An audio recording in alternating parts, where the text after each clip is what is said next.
Hello दोस्तों, कैसे हैं आप सब। अपनी पसंदीदा कहानियां देखने के लिए हमारे वीडियो को लाइक, शेयर और चैनल को सब्सक्राइब कीजिए। और हाँ, बेल आइकॉन पर क्लिक करना भूलिएगा मत।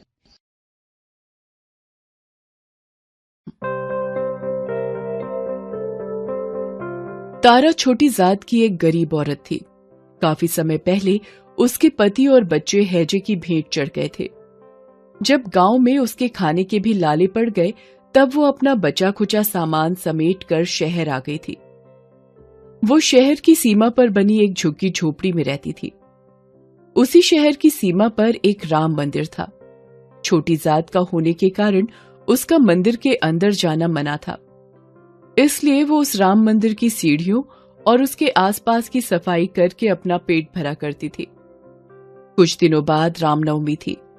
इस उत्सव की तैयारी के लिए मंदिर की साफ सफाई और सजावट का काम तेजी से चल रहा था। बेचारी तारा के समझ में ही नहीं आ रहा था कि ये सब क्या हो रहा है। आखिर हार कर वो साथ काम करने वाले एक आदमी से पूछती है, भैया ये सब क्या हो रहा है? इतनी सजावट क्यों हो रही है? अरे पगली, तुझे नहीं पता, रामनवमी आने वाली है, इसलिए मंदिर की इतनी साफ सफाई और सजावट का काम चल रहा है। ये रामनवमी क्या होती है भैया? तू सच में बहुत भोली है। रामनवमी एक बहुत बड़ा त्योहार है। इसी दिन भगवान श्री राम का जन्म हुआ था। उनके जन्म को धूमधाम से मनाने के लिए रामनवमी वाले दिन हर साल रामलला की झांकी निकलती है। वो सब घरों में जाते हैं और वहां लोग उनकी आरती उतारते हैं और उन्हें प्रसाद खिलाते हैं। कई सालों से ऐसी परंपरा चली आ रही है। बात तारा की समझ में आ गई। फिर वो अपने काम में लग गई, लेकिन उसके मन में भी रामलला के दर्शन की इच्छा जाग गई थी। उसके मन में अब दिन रात रामलला का ही ख्याल रहता था। रामनवमी में अभी 2 दिन बाकी थे। उस दिन तारा हमेशा की तरह मंदिर की सीढ़ियों की सफाई कर रही थी। उस दिन मंदिर में पंडित जी भक्तों को राम कथा सुना रहे थे। तारा मंदिर के अंदर तो नहीं जा सकती थी, मगर पंडित जी की आवाज उसके कानों में साफ साफ सुनाई दे रही थी। पंडित जी राम कथा के सबरी का प्रसंग बता रहे थे। सबरी रोज अपने द्वार को सजाती और सड़क से लेकर अपने घर के दरवाजे तक फूल बिछाती थी। वो भगवान को भोग लगाने के लिए रोज अपनी बगिया से मीठे मीठे बेर तोड़ती थी। भगवान को खाने में कोई बेर खट्टा ना मिल जाए, इसलिए वो उन बेरों को स्वयं चख कर रखती थी। उसकी ये हरकत देखकर लोग उसे पागल कहा करते थे। आखिरकार एक दिन श्री राम ने उसे दर्शन दिए। प्रभु राम न सिर्फ सबरी के घर आए, बल्कि उन्होंने उसके झूठे बेर खाकर उसकी भक्ति की लाज भी रख ली। बोलो सियावर रामचंद्र की जय। ये सब सुनकर तारा का मन भगवान राम के प्रति श्रद्धा से भर गया। उसके मन में रामलला के दर्शन की भावना और तेज हो गई। 2 दिन बाद रामनवमी भी आ गई। बड़ी मुश्किल से तारा सुबह सुबह नहा धोकर थोड़े से बेर और आरती का सामान लिए रामलला के दर्शन करने मंदिर की सीढ़ियों के पास आकर खड़ी हो गई। रामलला की झांकी निकलने वाली थी। तारा भी सबकी तरह रामलला के दर्शन और आरती करना चाहती थी। तभी मंदिर के सेवकों की नजर तारा पर पड़ गई। अरे ओ कमबख्त, कहाँ आ रही है? रामलला की झांकी निकलने वाली है, जा यहाँ से। भैया, मैं भी रामलला के दर्शन और उनकी आरती करना चाहती हूँ। पागल हो गई है क्या? रामलला की आरती पंडित जी और शहर के दूसरे बड़े लोग करते हैं, जिनके दान से ये मंदिर चलता है। जा, चली जा यहाँ से। तू आरती नहीं कर सकती।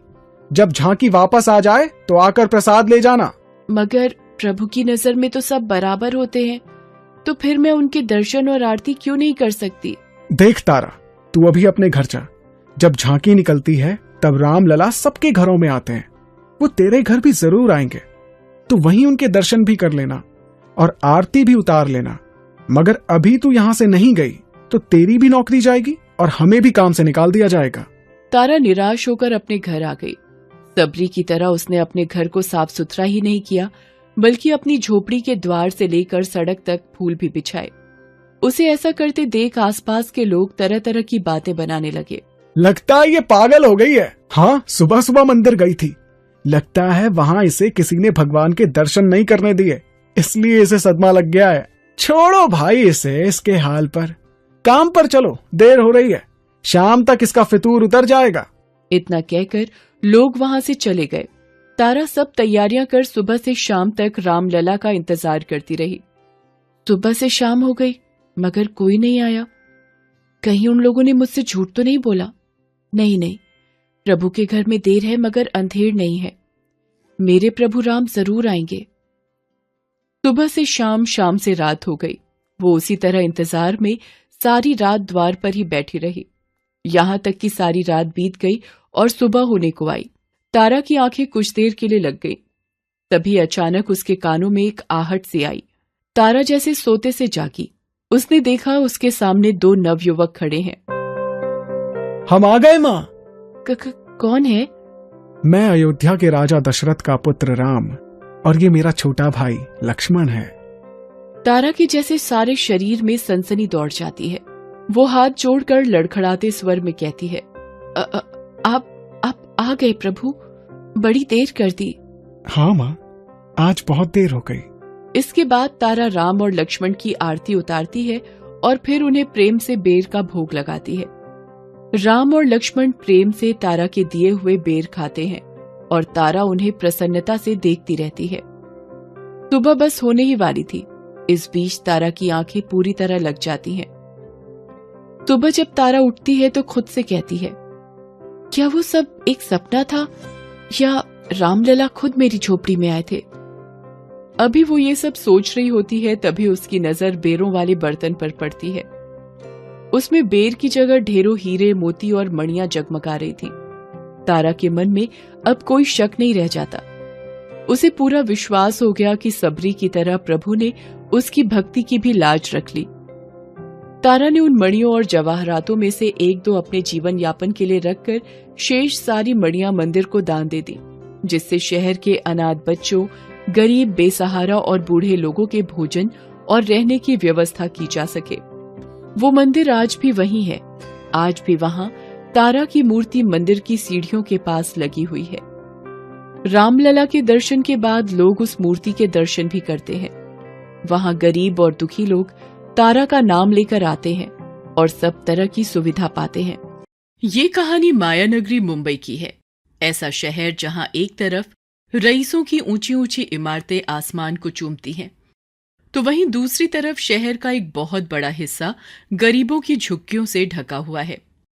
इन्हीं झुग्गियों में से एक झुग्गी में गरीब पांडुरंगा अपनी बूढ़ी माँ के साथ रहता था।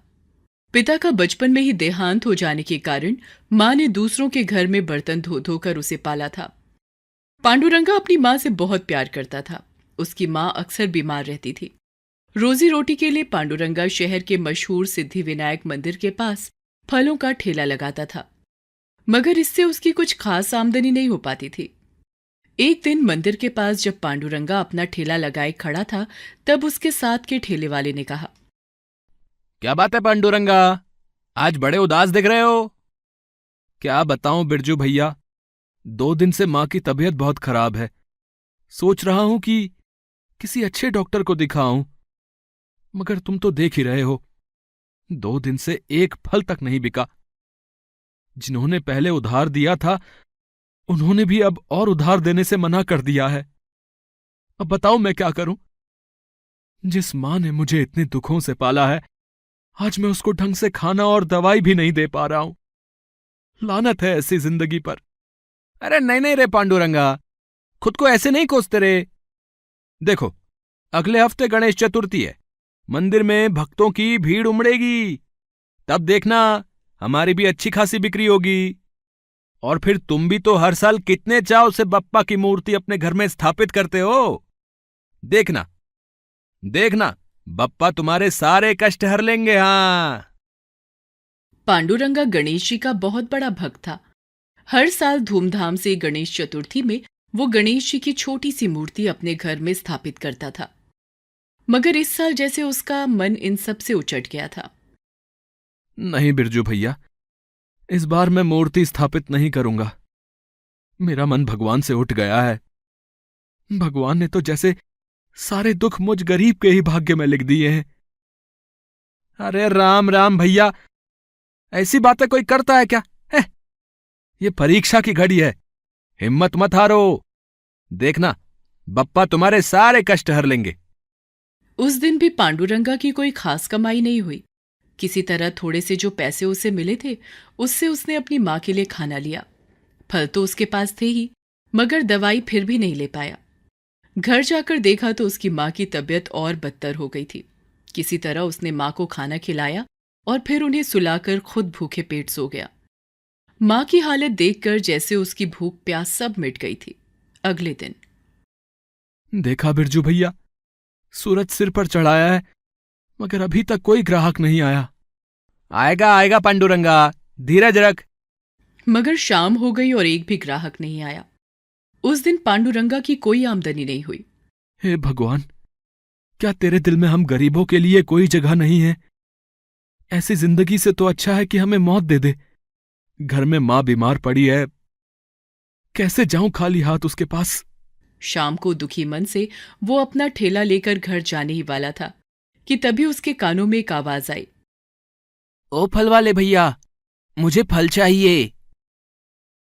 पांडुरंगा ने पलटकर देखा तो एक प्यारा सा गोल मटोल बच्चा वहां खड़ा था। कितने फल चाहिए बेटा? मुझे तो सब चाहिए, बोलो दोगे? हाँ हाँ, क्यों नहीं। इतना कहने के बाद पांडुरंगा झटपट ठेले के सारे फलों को एक थैली में बांध देता है और फिर उस बच्चे से कहता है, बताओ बेटा, तुम्हारा घर कहाँ है? मैं फल पहुंचा देता हूं। नहीं नहीं, मैं खुद चला जाऊंगा इन्हें लेकर। बताओ कितने पैसे हुए तुम्हारे? अब क्या बताऊं बेटा, तुम ही मेरे पहले ग्राहक भी हो और आखिरी भी। जो देना चाहो दे दो। बच्चे ने जेब से एक 500 का नोट निकाला और पांडुरंगा को दिया। अरे बेटा, मुश्किल से 200 रुपए के फल होंगे। अब तुम्हें देने के लिए छुट्टे कहां से लाऊं? इन्हें रख लो और इनसे अपनी मां के लिए दवाइयां लेते जाना। इतना कहकर बच्चा वहां से जाने लगा। अरे, इस बच्चे को कैसे पता मां के बारे में? मगर इससे पहले कि वो कुछ पूछ पाता, बच्चा वहां से जा चुका था।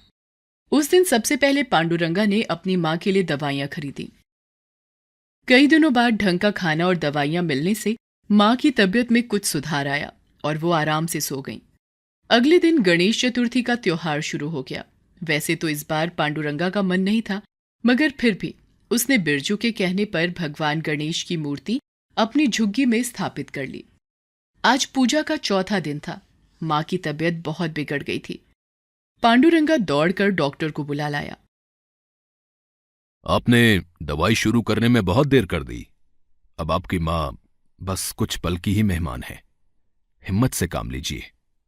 इतना कहकर डॉक्टर तो वहां से चला गया, मगर पांडुरंगा वहीं अपनी मां के सिरहाने बैठ गया। उसकी आंखों में आंसू भरे थे। आज जो चीज उसे दुनिया में सबसे प्यारी थी, उससे छिन जाने वाली थी और वो चाहकर भी कुछ नहीं कर सकता था। अचानक से उसकी मां की सांसें तेज होने लगी, आंखें उलट गईं और शरीर ठंडा पड़ गया। पांडुरंगा जैसे बदहवास सा हो गया। घनी झोपड़ियां होने के कारण वहां दिन में भी अंधेरा रहता था। पांडुरंगा की झोपड़ी भी अंधेरे में ही डूबी थी। केवल जहां गणेश जी की मूर्ति थी वहां एक दीप टिमटिमा रहा था। पांडुरंगा को और कुछ नहीं सूझा। वो बप्पा की मूर्ति के पास गया और बिलक बिलक कर रोते हुए कहा, बप्पा, मैंने आज तक तुझसे कुछ नहीं मांगा, मुझे मेरी मां लौटा दे। तभी जैसे एक ठंडी हवा का झोंका आया और जैसे झोपड़ी का माहौल एकदम से बदल गया।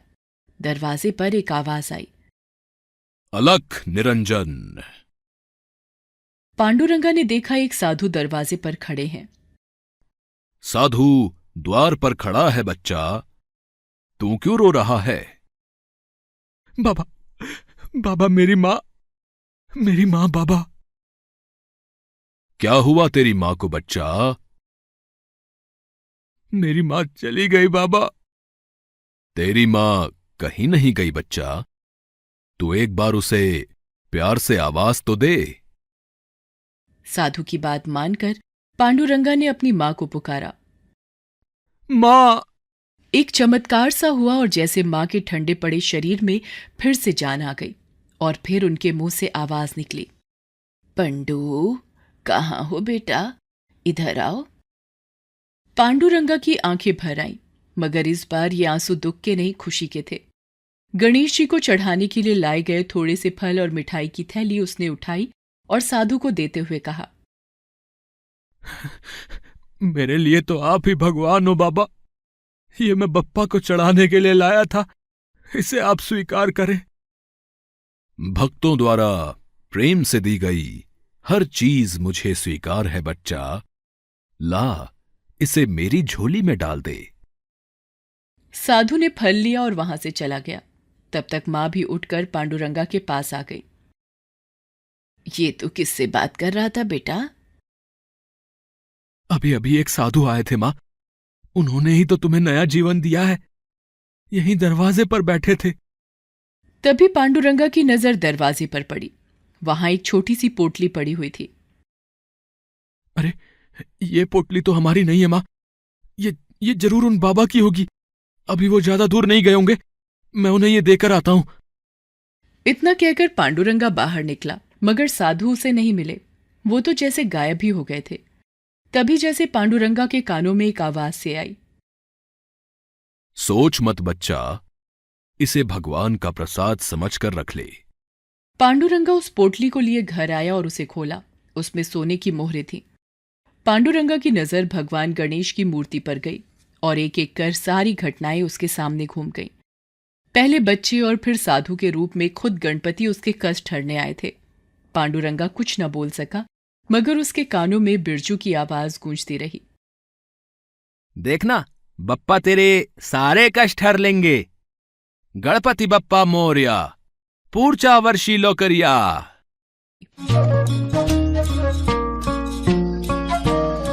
दीनू के पिता का कई साल पहले देहांत हो गया था।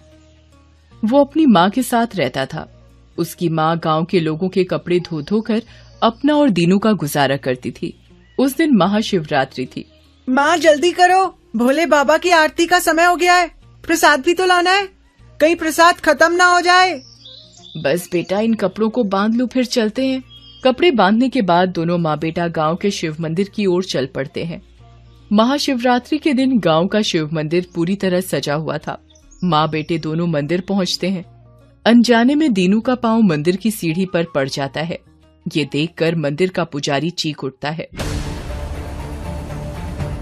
अरे ओ मूर्ख बालक, कर दिया ना मंदिर अपवित्र। अभी तक तो महादेव की आरती भी नहीं हुई, अब मंदिर की सीढ़ियों को फिर से धोना पड़ेगा। चल भाग यहां से, तुझे कोई प्रसाद प्रसाद नहीं मिलेगा। पुजारी के इस व्यवहार से दोनों माँ बेटे निराश होकर लौट आते हैं। मन छोटा नहीं करते बेटा, शाम को जब पंडित जी का गुस्सा ठंडा हो जाएगा तब जाकर प्रसाद ले लेना। अभी तू मेरे साथ घाट चल, मैं वहां कपड़े धोऊंगी, तू वहीं खेलना, तेरा भी मन लगा रहेगा। दीनू उदास मन से माँ के साथ चल पड़ा। माँ घाट पर पहुंचकर कपड़े धोने लगी। दीनू वहीं कंकड़ पत्थर चुनने लगा। तभी उसके कानों में मंदिर के घंटों की आवाज आने लगी। दीनू निराश होकर वहां से उठा और थोड़ी दूर पर एक घने बरगद के पेड़ के नीचे जाकर बैठ गया। अब तो आरती भी हो गई है, मेरे सारे दोस्त मंदिर में होंगे, कितना मजा आ रहा होगा उनको। मेरे सारे दोस्त भी जी भरकर प्रसाद खा रहे होंगे। यहाँ मुझे प्रसाद खाने को तो क्या, देखने को भी नहीं मिला। अभी दीनू ये सब सोच ही रहा था कि उसके कानों में एक आवाज आई, अलख निरंजन, अलख निरंजन। दीनू ने सर उठाकर देखा तो उसके सामने एक साधु बाबा खड़े थे। अरे अभी तो यहाँ कोई नहीं था, फिर अचानक से ये साधु बाबा कहाँ से आ गए? तू क्यों इतना उदास है बच्चा? आज महाशिवरात्रि है, मुझे भोले बाबा का प्रसाद खाना था, मगर पुजारी जी ने मुझे मंदिर में घुसने तक नहीं दिया। बस इतनी सी बात के लिए तू उदास बैठा है? मुझे तो आज काफी प्रसाद मिला है, ले, उसमें से तू भी ले ले। इतना कहकर साधु अपनी पोटली खोलकर दीनू के सामने रख देता है। पोटली में तरह तरह के फल और मिठाइयां थीं। पहले तो दीनू झिझकता है, मगर साधु के प्यार से कहने पर वो प्रसाद खाने लगता है। दीनू जितने फल खाता उतने ही फल पोटली में फिर आ जाते थे। दीनू को आश्चर्य में देखकर साधु ने कहा, ये साधु बाबा का प्रसाद है, भक्तों के लिए कभी कम नहीं पड़ता।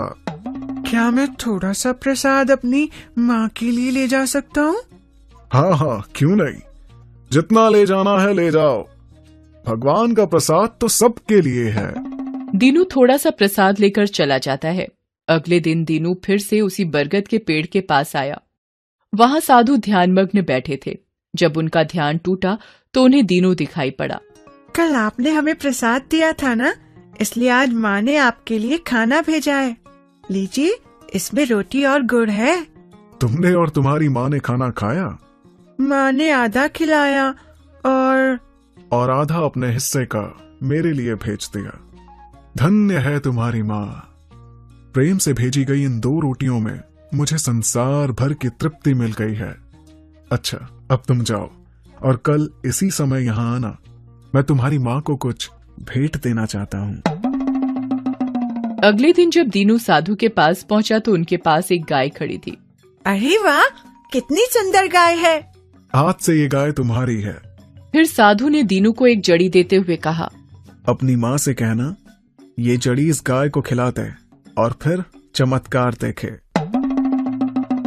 दीनू गाय और जड़ी लेकर माँ के पास जाता है और उन्हें साधु की सारी बात बताता है। माँ ने वैसा ही किया। अगले दिन दीनू और उसकी माँ ने देखा कि गाय के थन से अपने आप दूध निकल रहा है। ये देखकर माँ ने जल्दी से गाय के थनों के नीचे एक बाल्टी लगा दी। देखते ही देखते वह बाल्टी दूध से लबालब भर गई। दोनों माँ बेटे के लिए दूध जरूरत से ज्यादा था, इसीलिए उन्होंने थोड़ा सा दूध अपने लिए रखकर बाकी का दूध गांव वालों को बेच दिया। फिर तो गांव के लोगों को दूध बेचने का दीनू का रोज का नियम हो गया। इससे उन्हें काफी आमदनी होने लगी। उस गाय के दूध में गजब की शक्ति थी। उस दूध को जो भी पीता था उसकी पुरानी से पुरानी बीमारी जड़ से खत्म हो जाती थी। जल्दी ही इस दूध की चर्चा गांव के जमींदार तक पहुंची। सच कह रहा है हरिया क्या तू? जी मालिक, मेरे बापू को ठीक से दिखाई नहीं देता था, मगर दूध पीते ही उनकी आंखों की रोशनी वापस आ गई। मैं तो कहता हूँ कि आप भी वो दूध अपने बेटे को पिलाइए। छोटे मालिक की बीमारी भी जड़ से खत्म हो जाएगी। जमींदार का बेटा अक्सर बीमार रहा करता था। वो अपनी उम्र के बच्चों से काफी कमजोर था। वो दूसरे बच्चों की तरह खेल कूद नहीं पाता था और ना ही पढ़ाई कर पाता था। हरिया की बात सुनकर जमींदार ने भी दीनू से दूध खरीदकर अपने बच्चे को पिलाया। 2 से 3 दिन में ही जमींदार के बेटे ने दूसरे बच्चों की तरह खेलना शुरू कर दिया। एक दिन, बेटे, तुम ये दूध कहाँ से लाते हो? मालिक, ये दूध तो उसी गाय का है जो साधु बाबा ने मुझे दी थी। फिर दीनू साधु बाबा की सारी कहानी जमींदार को सुना देता है। ये सुनकर जमींदार बहुत सारी भेंटें लेकर साधु के दर्शन करने जाता है। बाबा, आज आपकी दी हुई गाय के दूध से ही मेरा बेटा ठीक हो पाया है। हम तो आस ही छोड़ बैठे थे। आप धन्य हैं बाबा, आप धन्य हैं। मेरी ओर से ये भेंट स्वीकार करें बाबा। अगर भेंट देनी ही है तो मुझे नहीं, दीनू को दो। वो भी तो तुम्हारे बेटे की उम्र का ही है। इतनी सी उम्र में ही वो कितनी मेहनत करता है। अभी उसकी उम्र मेहनत करने की नहीं, बल्कि पढ़ने लिखने की है। अगर तुम कुछ देना ही चाहते हो तो दीनू को दो। मैं इन सांसारिक चीजों का भला क्या करूंगा? साधु बाबा की बात जमींदार की समझ में आ गई। उस दिन से जमींदार ने दीनू की पढ़ाई लिखाई और उसकी माँ की सारी जिम्मेदारी उठाने का फैसला किया। दीनू और उसकी माँ की किस्मत ही बदल गई। अब उन्हें किसी चीज की कमी न रही। एक दिन दीनू और उसकी माँ साधु के दर्शन को गए तो साधु वहां नहीं थे। उस जगह पर एक शिवलिंग रखा हुआ था। भगवान शंकर स्वयं साधु के रूप में दीनू और उसकी माँ के दुख दूर करने आए थे। माँ, साधु बाबा कहाँ चले गए? वो साधु स्वयं भोलेनाथ थे बेटा। उन्होंने हमें जो देना था दे दिया। अब वो हमें कभी नजर नहीं आएंगे। इस तरह भोले बाबा की कृपा से माँ बेटे के ही नहीं बल्कि पूरे गांव के दुख दूर हो गए। Thanks for watching.